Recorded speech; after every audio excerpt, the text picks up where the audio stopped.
Hello guys. जैसे कि आप सबको पता है कि जो असम डायरेक्ट रिक्रूटमेंट की जो वैकेंसीज है वो निकल चुकी हैं। तो आज हम इस पूरे वीडियो में हम देखेंगे कि क्या क्या एलिजिबिलिटी क्राइटेरिया है पूरी डिटेल्स के साथ। ठीक है, तो चलिए आइए स्टार्ट करते हैं वीडियो। तो हमारे जो ग्रेड 3 का, इस वीडियो में मैं पर्टिकुलरली ग्रेड 3 की डिस्कस करूँगी, और अगले वाली जो वीडियो होगी उसमें मैं ग्रेड 4 की भी डिस्कस करूँगी, जो आपको लिंक में दिया जाएगा डिस्क्रिप्शन में। तो हम बात करते हैं ग्रेड 3 की जो वैकेंसीज है वो क्या क्या है।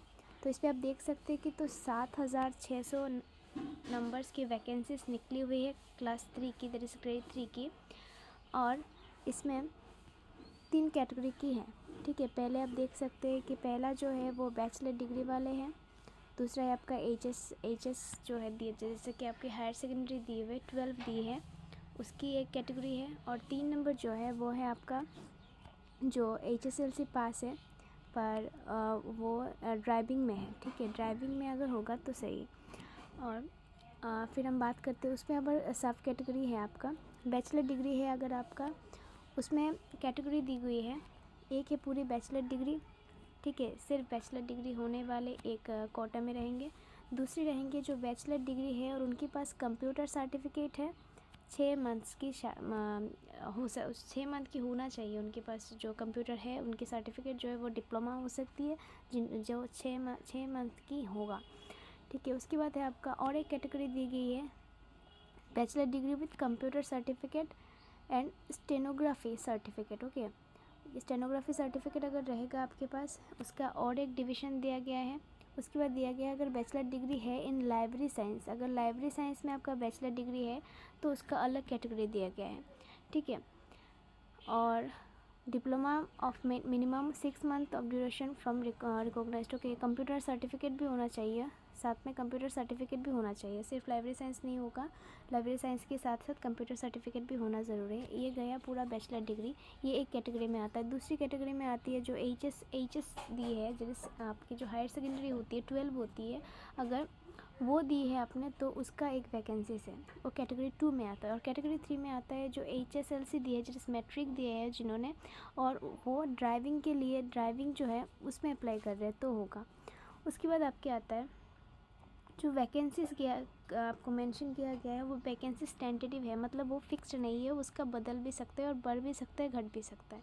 ठीक है, उसके बाद आपका आता है यहाँ पे जो बताया गया है वो है जो आपका एज क्राइटेरिया है। हम में से बहुत लोगों की ये दिक्कत रहती है कि एज क्या होगी और क्या नहीं, कहाँ से कितना होगा। तो 18 ईयर से आपका मिनिमम एज और 40 ईयर से आपका मैक्सिमम एज। 40 ईयर्स सिर्फ उन्हीं लोगों के लिए है जो कि रिज़र्व कैटेगरी से बिलोंग करते, अनरिजर्व कैटेगरी से बिलोंग करते हैं, जैसे आपके जो हम लोग बोलते हैं जनरल से। ठीक है, उनके लिए 40 ईयर्स है। और बाकी अगर आप SC की और ST की बात करें तो उनके लिए 5 ईयर्स का रिलैक्सेशन दिया गया है। दैट इज़ आपका जो एज होगा वो 45 होगा। अगर आप SC और ST में हो गए तो आप अप्लाई कर सकते हैं। और उसके बाद आता है आपका OBC MOBC। इसका मतलब है उनको 3 साल का रिलैक्सेशन दिया गया है, मतलब अब अगर 43 आपका एज भी होगा तब आप अप्लाई कर सकते हैं। उसके बाद 2 ईयर्स फॉर एक सर्विसमैन, अगर आप एक सर्विसमैन हैं तो आपके लिए 2 साल की रिलैक्सेशन दिया गया है। और अगर आप PW है, मतलब अगर आप उसे दिव्यांग है तो आपके लिए 10 साल का रिलैक्सेशन दिया गया है। उसके बाद और एक बात है जो 18 ईयर्स है, वो 18 ईयर्स आपको जनवरी में कंप्लीट होनी चाहिए। 18 ईयर्स मतलब अगर आपका बर्थ 1/1/2005 में हुआ है, मतलब उस तक हो चुका है, तब आप अप्लाई कर सकते हैं। अगर 1/1/5 के बाद हुआ है, मतलब 2005 के बाद हुआ है, तो आप नहीं अप्लाई कर सकते। ये गया आपका एज वाला। ना आपको जो डॉक्यूमेंट देना पड़ रहा है, ठीक है, जो डॉक्यूमेंट आपको अपलोड करना पड़ रहा है वो डॉक्यूमेंट क्या क्या है। वो डॉक्यूमेंट है आपका रिसेंट पासपोर्ट साइज़ फ़ोटोग्राफ, और एक है आपका स्कैन सिग्नेचर। ठीक है, उसका सिग्नेचर, कैंडिडेट जो होगा उसका फ़ोटोग्राफ और उसका सिग्नेचर ही चाहिए होगा।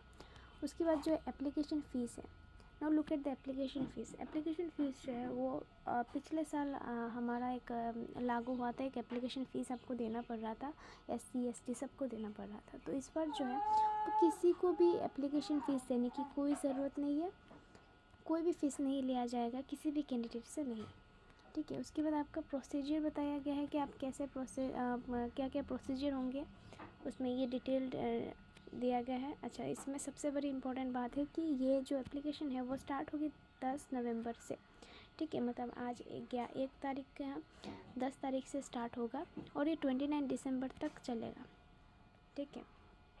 तो एप्लीकेशन प्रोसीजर में मैं अलग से वीडियो लाऊंगी, वो आप देख सकते हैं। 10 तारीख के बाद ही मैं लाऊंगी वो वीडियो, तो आप उसे देख के घर पे ही अप्लाई कर सकते हैं। उसके बाद आपका आता है सिलेक्शन प्रोसेस कि सिलेक्शन कैसे होंगे। अब सिलेक्शन जो होंगे, सिलेक्शन में पहले क्या होंगे, जो भी रिटन टेस्ट होता है, रिटन टेस्ट आपको क्वालिफाई करना पड़ता है, ठीक है। रिटन टेस्ट क्वालिफाई करने के बाद आपको डिफरेंट पोस्ट है इसमें, तो डिफरेंट पोस्ट के मुताबिक आपको वो बोलेंगे कि उन टाइम में बताया जाएगा कि आपको क्या करना है। और कुछ की तो जैसे कि आपका इंटरव्यू होगा, और कुछ कैंडिडेट्स ऐसे भी होंगे जिनको स्किल टेस्ट, मतलब उनको जो जिनका कंप्यूटर है, स्टेनोग्राफी है, ड्राइविंग है, उनको उसके लिए बुलाया जाएगा, ठीक है। और एक सबसे इम्पोर्टेंट बात, जो भी शॉर्ट लिस्टेड स्टूडेंट्स होंगे उनको अपनी ओरिजिनल टेस्टिमोनियल्स जो होंगे, जैसे कि age proof, caste certificate and education qualification की जो सर्टिफिकेट्स होते हैं वो, और आपकी कंप्यूटर प्रोफिशिएंसी, डिसेबिलिटी सर्टिफिकेट, वो सारी सर्टिफिकेट आपको दिखाना पड़ सकता है। जब भी वो बताएंगे, आपको एक डेट दिया जाएगा कि वेरिफिकेशन होगा, उस डेट पे आपको सारी की सारी डॉक्यूमेंट्स लेके जाना है, ठीक है। और उस वक्त अगर आप फ्रॉड में पकड़े गए ना, तो आपका जो नाम आया है आपका मेरिट में, वो कैंसिल भी किया जा सकता है, ओके। और उसके बाद ये कंडीशंस इतनी भी नहीं है, चलो ठीक है। इसमें वो सब कुछ दिया गया है कि क्या क्या कंडीशंस होंगे, तो आप एक बार उसे पढ़ लीजिएगा। और वीडियो के डिस्क्रिप्शन बॉक्स में मैं ये PDF का जो लिंक है वो शेयर कर दूँगी, तो उसे आप PDF को डाउनलोड भी कर सकते हैं।